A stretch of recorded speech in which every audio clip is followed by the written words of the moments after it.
Hello, and welcome to the Narrative Reading Bible podcast. My name is Jessica. Today we are finishing our reading of Second Chronicles in pages 123 to 135 of Book 3 of the Narrative Reading Bible, Providence and Perseverance.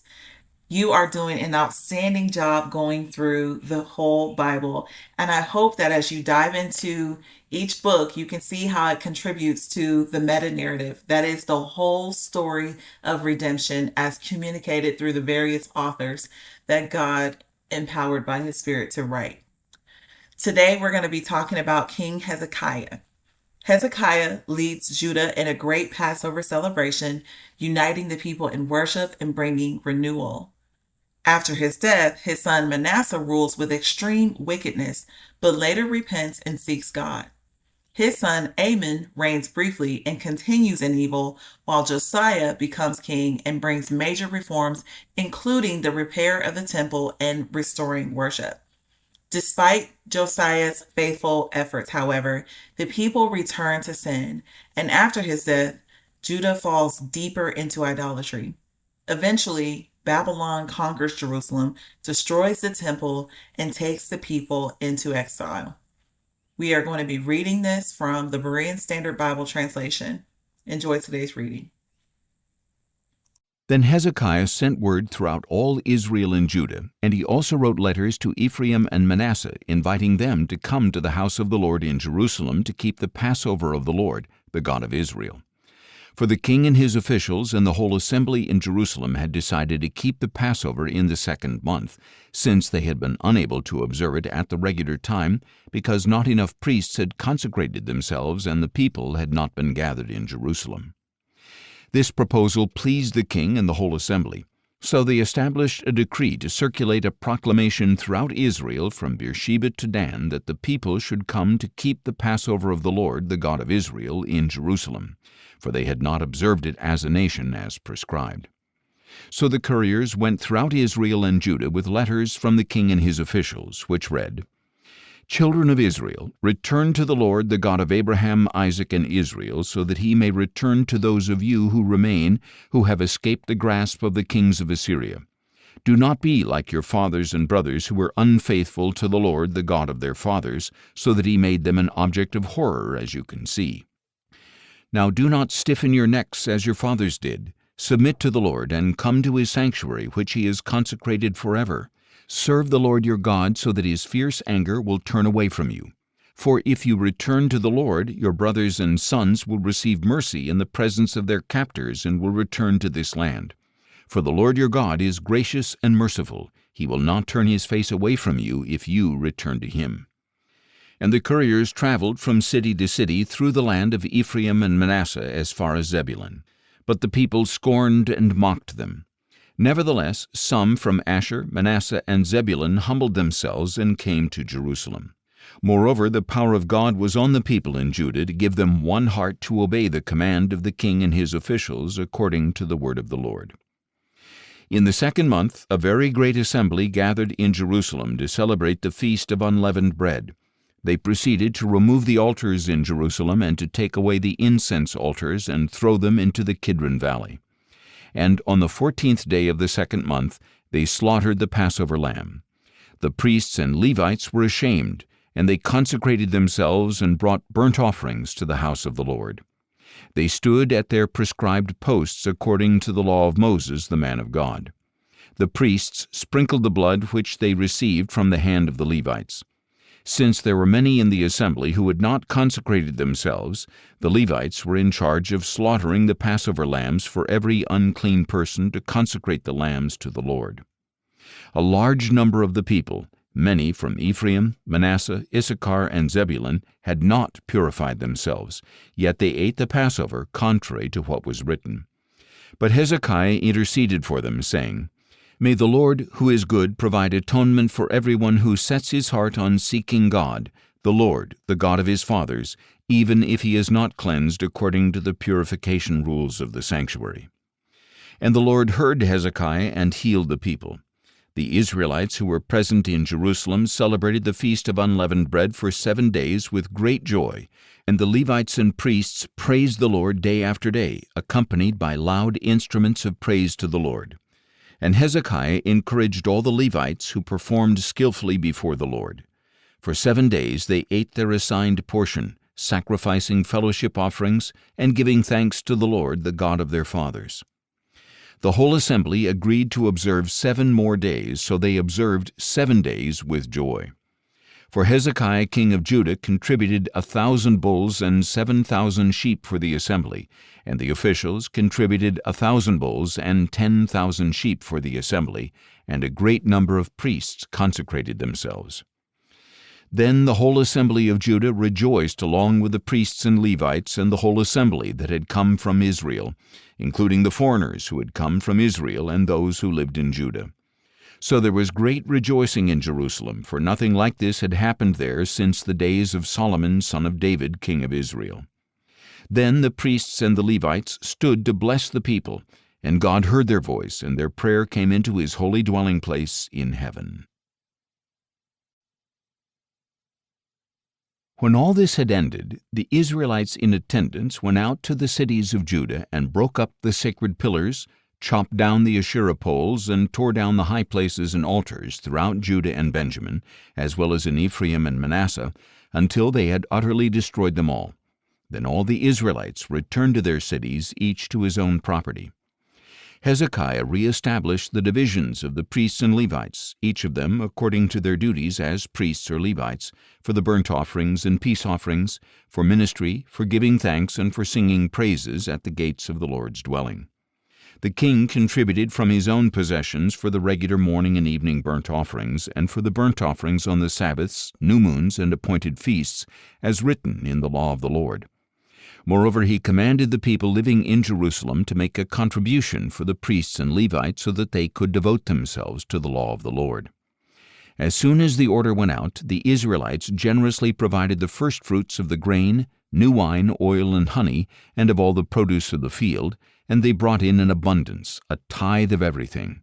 And the Israelites and Judahites who lived in the cities of Judah also brought a tithe of their herds and flocks, and a tithe of the holy things consecrated to the Lord their God, and they laid them in large heaps. In the 3rd month they began building up the heaps, and they finished in the 7th month. When Hezekiah and his officials came and viewed the heaps, they blessed the Lord and his people Israel. Then Hezekiah questioned the priests and Levites about the heaps, and Azariah, the chief priest of the household of Zadok, answered him, "Since the people began to bring their contributions into the house of the Lord, we have had enough to eat, and there is plenty left over, because the Lord has blessed his people. This great abundance is what is left over." Then Hezekiah commanded them to prepare storerooms in the house of the Lord, and they did so. And they faithfully brought in the contributions, tithes, and dedicated gifts. Conaniah the Levite was the officer in charge of them, and his brother Shimei was second. Jehiel, Azaziah, Nahath, Asahel, Jeremoth, Jozabad, Eliel, Ismachiah, Mahath, and Benaiah were overseers under the authority of Conaniah and his brother Shimei by appointment of King Hezekiah and of Azariah, the chief official of the house of God. Kori, son of Imnah the Levite, the keeper of the east gate, was in charge of the freewill offerings given to God, distributing the contributions to the Lord and the consecrated gifts. Under his authority, Eden, Miniamin, Jeshua, Shemaiah, Amariah, and Shechaniah faithfully distributed portions to their fellow priests in their cities, according to their divisions, old and young alike. In addition, they distributed portions to the males registered by genealogy who were 3 years of age or older, to all who would enter the house of the Lord for their daily duties for service in the responsibilities of their divisions, and to the priests enrolled according to their families in the genealogy, as well as to the Levites 20 years of age or older according to their duties and divisions. The genealogy included all the little ones, wives, sons, and daughters in the whole assembly, for they had faithfully consecrated themselves as holy. As for the priests, the descendants of Aaron, who lived on the farmlands around each of their cities or in any other city, men were designated by name to distribute a portion to every male among the priests and to every Levite listed by the genealogies. So this is what Hezekiah did throughout Judah. He did what was good and upright and true before the Lord his God. He was diligent in every work that he began in the service of the house of God, and in the law and the commandments, in order to seek his God, and so he prospered. After all these acts of faithfulness, Sennacherib king of Assyria came and invaded Judah. He laid siege to the fortified cities, intending to conquer them for himself. When Hezekiah saw that Sennacherib had come to make war against Jerusalem, he consulted with his leaders and commanders about stopping up the waters of the springs outside the city, and they helped him carry it out. Many people assembled and stopped up all the springs and the stream that flowed through the land. "Why should the kings of Assyria come and find plenty of water?" they said. Then Hezekiah worked resolutely to rebuild all the broken sections of the wall and to raise up towers on it. He also built an outer wall and reinforced the supporting terraces of the city of David. And he produced an abundance of weapons and shields. Hezekiah appointed military commanders over the people and gathered the people in the square of the city gate. Then he encouraged them, saying, "Be strong and courageous. Do not be afraid or discouraged before the king of Assyria and the vast army with him, for there is a greater one with us than with him. With him is only the arm of flesh, but with us is the Lord our God to help us and to fight our battles." So the people were strengthened by the words of Hezekiah king of Judah. Later, as Sennacherib king of Assyria and all his forces besieged Lachish, he sent his servants to Jerusalem with a message for King Hezekiah of Judah and all the people of Judah who were in Jerusalem. This is what Sennacherib king of Assyria says: "What is the basis of your confidence that you remain in Jerusalem under siege? Is not Hezekiah misleading you to give you over to death by famine and thirst when he says, 'The Lord our God will deliver us from the hand of the king of Assyria'? Did not Hezekiah himself remove his high places and his altars and say to Judah and Jerusalem, 'You must worship before one altar, and on it you shall burn sacrifices'? Do you not know what I and my fathers have done to all the peoples of the lands? Have the gods of these nations ever been able to deliver their land from my hand? Who among all the gods of these nations that my fathers devoted to destruction has been able to deliver his people from my hand? How then can your God deliver you from my hand? So now, do not let Hezekiah deceive you, and do not let him mislead you like this. Do not believe him, for no god of any nation or kingdom has been able to deliver his people from my hand or from the hand of my fathers. How much less will your God deliver you from my hand?" And the servants of Sennacherib spoke further against the Lord God and against his servant Hezekiah. He also wrote letters mocking the Lord, the God of Israel, and saying against him, "Just as the gods of the nations did not deliver their people from my hand, so the God of Hezekiah will not deliver his people from my hand." Then the Assyrians called out loudly in Hebrew to the people of Jerusalem who were on the wall to frighten and terrify them in order to capture the city. They spoke against the God of Jerusalem as they had spoken against the gods of the peoples of the earth, the work of human hands. In response, King Hezekiah and the prophet Isaiah, son of Amoz, cried out to heaven in prayer, and the Lord sent an angel who annihilated every mighty man of valor and every leader and commander in the camp of the king of Assyria. So he withdrew to his own land in disgrace.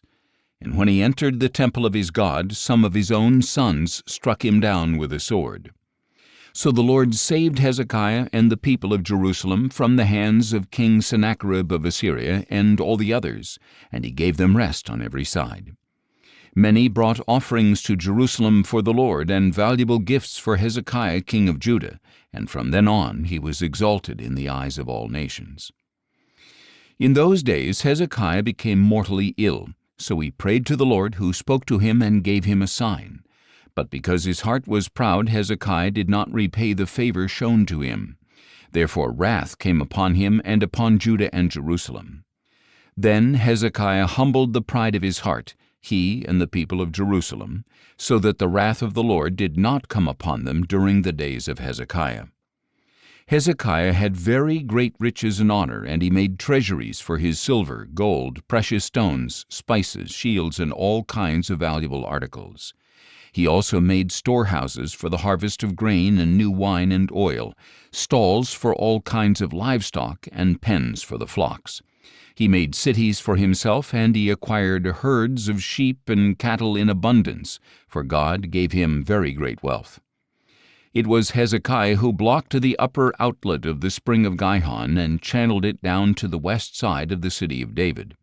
And Hezekiah prospered in all that he did. And so when ambassadors of the rulers of Babylon were sent to him to inquire about the wonder that had happened in the land, God left him alone to test him, that he might know all that was in Hezekiah's heart. As for the rest of the acts of Hezekiah and his deeds of loving devotion, they are indeed written in the vision of the prophet Isaiah son of Amoz in the book of the kings of Judah and Israel. And Hezekiah rested with his fathers and was buried in the upper tombs of David's descendants. All Judah and the people of Jerusalem paid him honor at his death, and his son Manasseh reigned in his place. Manasseh was 12 years old when he became king, and he reigned in Jerusalem 55 years. And he did evil in the sight of the Lord by following the abominations of the nations that the Lord had driven out before the Israelites. For he rebuilt the high places that his father Hezekiah had torn down, and he raised up altars for the Baals and made Asherah poles. And he worshipped and served all the host of heaven. Manasseh also built altars in the house of the Lord, of which the Lord had said, My name will remain in Jerusalem forever. In both courtyards of the house of the Lord he built altars to all the host of heaven. He sacrificed his sons in the fire in the valley of Hinnom. He practiced sorcery, divination, and witchcraft, and consulted mediums and spiritists. He did great evil in the sight of the Lord, provoking him to anger.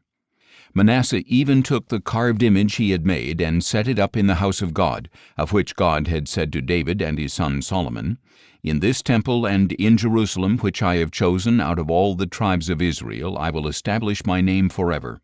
I will never again cause the feet of the Israelites to leave the land that I assigned to your fathers, if only they are careful to do all that I have commanded them through Moses, all the laws, statutes, and judgments. So Manasseh led the people of Judah and Jerusalem astray, so that they did greater evil than the nations that the Lord had destroyed before the Israelites. And the Lord spoke to Manasseh and his people, but they did not listen. So the Lord brought against them the military commanders of the king of Assyria, who captured Manasseh, put a hook in his nose, bound him with bronze shackles, and took him to Babylon. And in his distress Manasseh sought the favor of the Lord his God, and earnestly humbled himself before the God of his fathers. And when he prayed to him, the Lord received his plea and heard his petition, so he brought him back to Jerusalem and to his kingdom. Then Manasseh knew that the Lord is God. After this, Manasseh rebuilt the outer wall of the city of David from west of Gihon in the valley to the entrance of the fish gate, and he brought it around the hill of Ophel and heightened it considerably. He also stationed military commanders in all the fortified cities of Judah.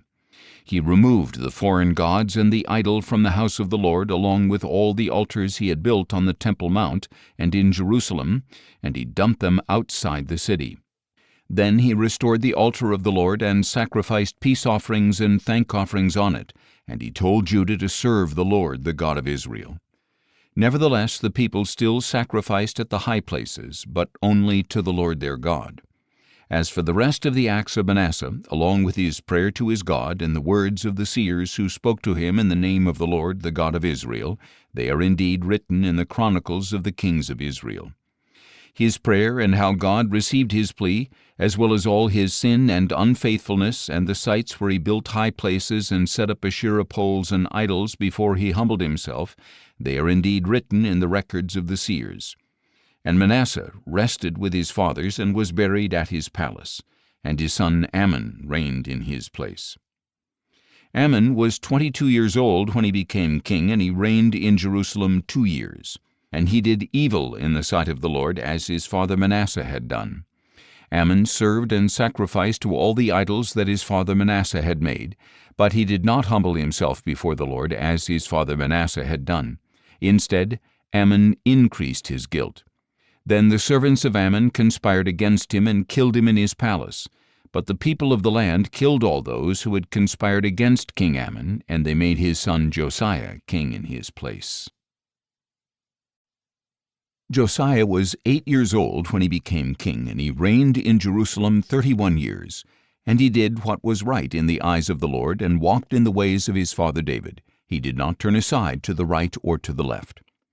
In the 8th year of his reign, while he was still young, Josiah began to seek the God of his father David, and in the 12th year he began to cleanse Judah and Jerusalem of the high places, the Asherah poles, the carved idols, and the cast images. Then in his presence the altars of the Baals were torn down, and he cut to pieces the incense altars that were above them. He shattered the Asherah poles, the carved idols, and the cast images, crushed them to dust, and scattered them over the graves of those who had sacrificed to them.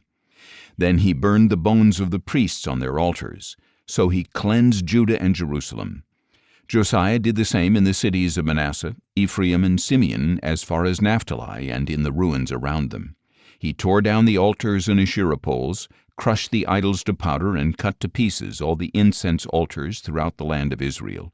Then he returned to Jerusalem. Now in the 18th year of his reign, in order to cleanse the land and the temple, Josiah sent Shaphan son of Azaliah, Maaseiah the governor of the city, and Joah son of Joahaz the recorder to repair the house of the Lord his God.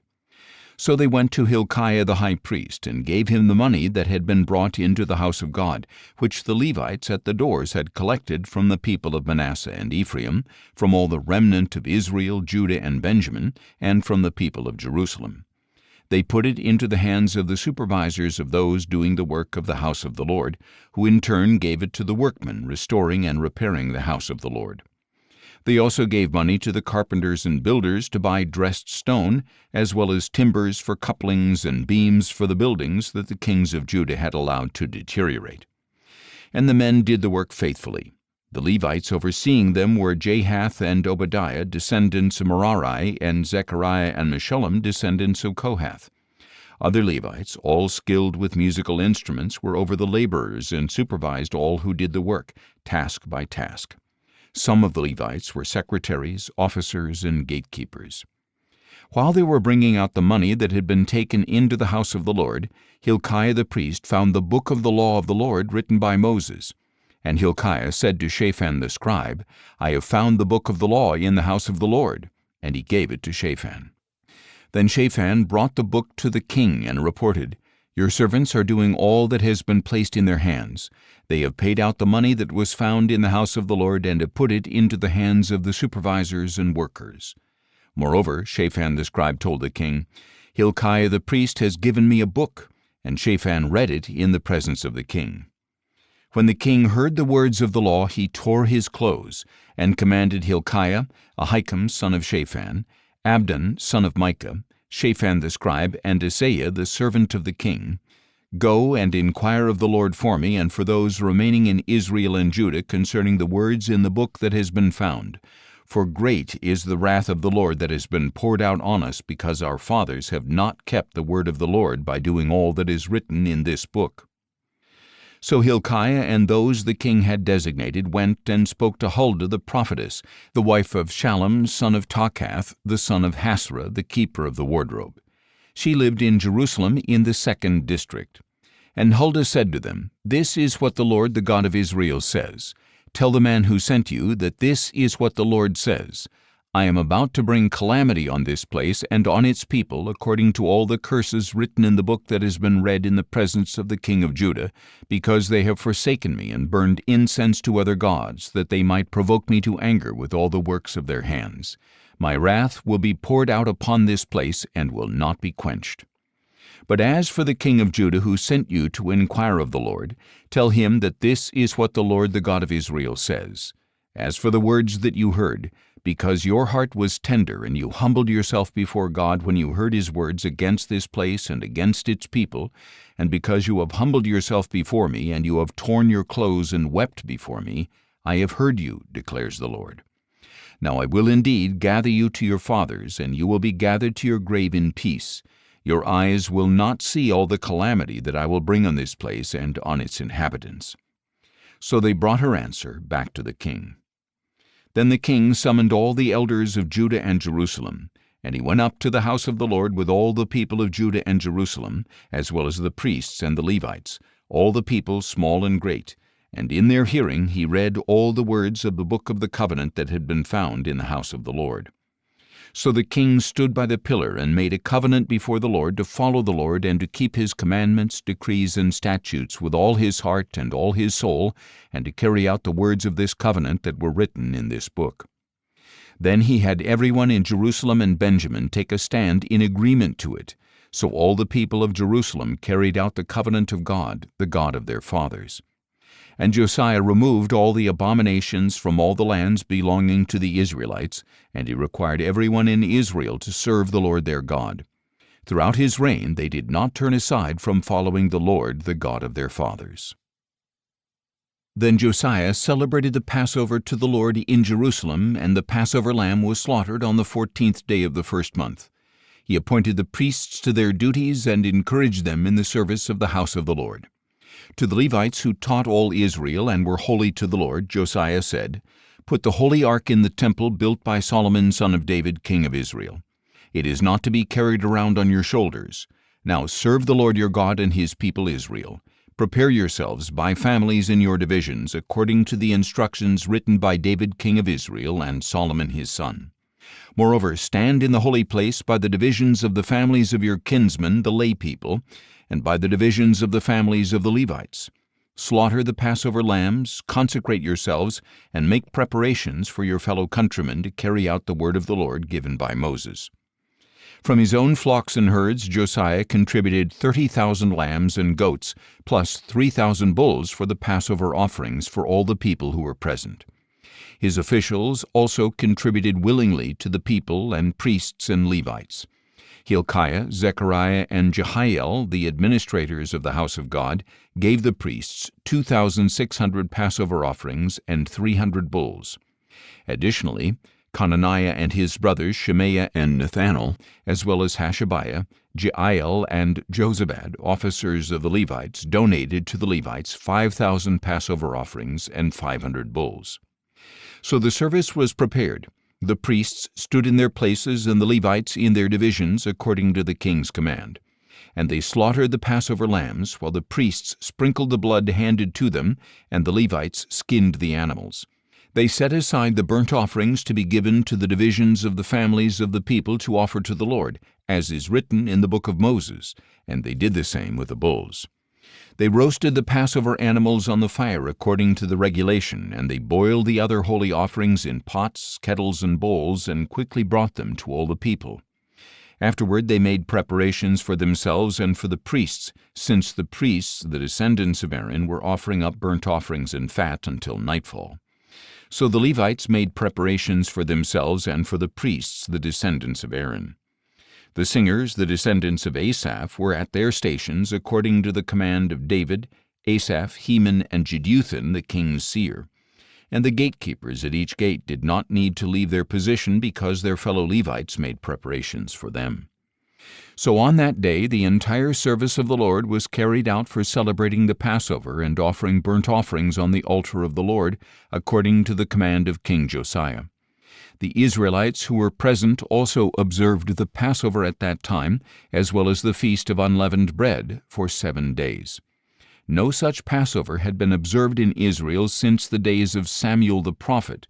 None of the kings of Israel ever observed a Passover like the one that Josiah observed with the priests, the Levites, all Judah, the Israelites who were present, and the people of Jerusalem. In the 18th year of Josiah's reign, this Passover was observed. After all this, when Josiah had set the temple in order, Necho, king of Egypt, marched up to fight at Carchemish by the Euphrates, and Josiah went out to confront him. But Necho sent messengers to him, saying, "What is the issue between you and me, O king of Judah? I have not come against you today, but I am fighting another dynasty. God told me to hurry, so stop opposing God who is with me, or he will destroy you." Josiah, however, did not turn away from him. Instead, in order to engage him in battle, he disguised himself. He did not listen to Necho's words from the mouth of God, but went to fight him on the plain of Megiddo. There the archers shot King Josiah, who said to his servants, "Take me away, for I am badly wounded." So his servants took him out of his chariot, put him in his second chariot, and brought him to Jerusalem, where he died. And Josiah was buried in the tomb of his fathers, and all Judah and Jerusalem mourned for him. Then Jeremiah lamented over Josiah, and to this day all the choirs of men and women sing laments over Josiah. They established them as a statute for Israel, and indeed they are written in the book of laments. As for the rest of the acts of Josiah, along with his deeds of loving devotion according to what is written in the law of the Lord, his acts from beginning to end, they are indeed written in the book of the kings of Israel and Judah. Then the people of the land took Jehoahaz, son of Josiah, and made him king in Jerusalem in place of his father. Jehoahaz was 23 years old when he became king, and he reigned in Jerusalem 3 months. And the king of Egypt dethroned him in Jerusalem, and imposed on Judah a levy of 100 talents of silver and a talent of gold. Then Necho, king of Egypt, made Eliakim, brother of Jehoahaz, king over Judah and Jerusalem, and he changed Eliakim's name to Jehoiakim. But Necho took Eliakim's brother Jehoahaz and carried him off to Egypt. Jehoiakim was 25 years old when he became king, and he reigned in Jerusalem 11 years. And he did evil in the sight of the Lord his God. Then Nebuchadnezzar, king of Babylon, came up against Jehoiakim and bound him with bronze shackles to take him to Babylon. Nebuchadnezzar also took to Babylon some of the articles from the house of the Lord, and he put them in his temple in Babylon. As for the rest of the acts of Jehoiakim, the abominations he committed and all that was found against him, they are indeed written in the book of the kings of Israel and Judah, and his son Jehoiakim reigned in his place. Jehoiakim was 18 years old when he became king, and he reigned in Jerusalem 3 months and 10 days, and he did evil in the sight of the Lord. In the spring King Nebuchadnezzar summoned Jehoiakim and brought him to Babylon, along with the articles of value from the house of the Lord. And he made Jehoiakim's relative Zedekiah king over Judah and Jerusalem. Zedekiah was 21 years old when he became king, and he reigned in Jerusalem 11 years. And he did evil in the sight of the Lord his God, and did not humble himself before Jeremiah the prophet, who spoke for the Lord. He also rebelled against King Nebuchadnezzar, who had made him swear by God. But Zedekiah stiffened his neck and hardened his heart against turning to the Lord, the God of Israel. Furthermore, all the leaders of the priests and the people multiplied their unfaithful deeds, following all the abominations of the nations, and they defiled the house of the Lord which he had consecrated in Jerusalem. Again and again the Lord, the God of their fathers, sent word to his people through his messengers, because he had compassion on them and on his dwelling place. But they mocked the messengers of God, despising his words and scoffing at his prophets, until the wrath of the Lord against his people was stirred up beyond remedy. So he brought up against them the king of the Chaldeans, who put their young men to the sword in the sanctuary, sparing neither young men nor young women, neither elderly nor infirm. God gave them all into the hand of Nebuchadnezzar, who carried off everything to Babylon, all the articles of the house of God, both large and small, and the treasures of the house of the Lord and of the king and his officials. Then the Chaldeans set fire to the house of God and broke down the wall of Jerusalem.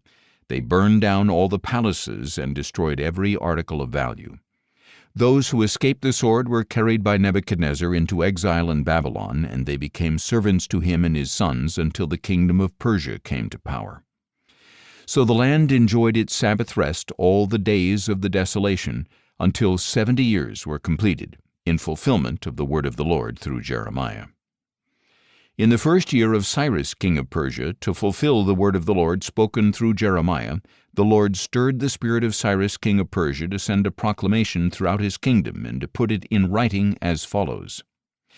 This is what Cyrus king of Persia says. The Lord, the God of heaven, who has given me all the kingdoms of the earth, has appointed me to build a house for him at Jerusalem in Judah. Whoever among you belongs to his people, may the Lord his God be with him, and may he go up.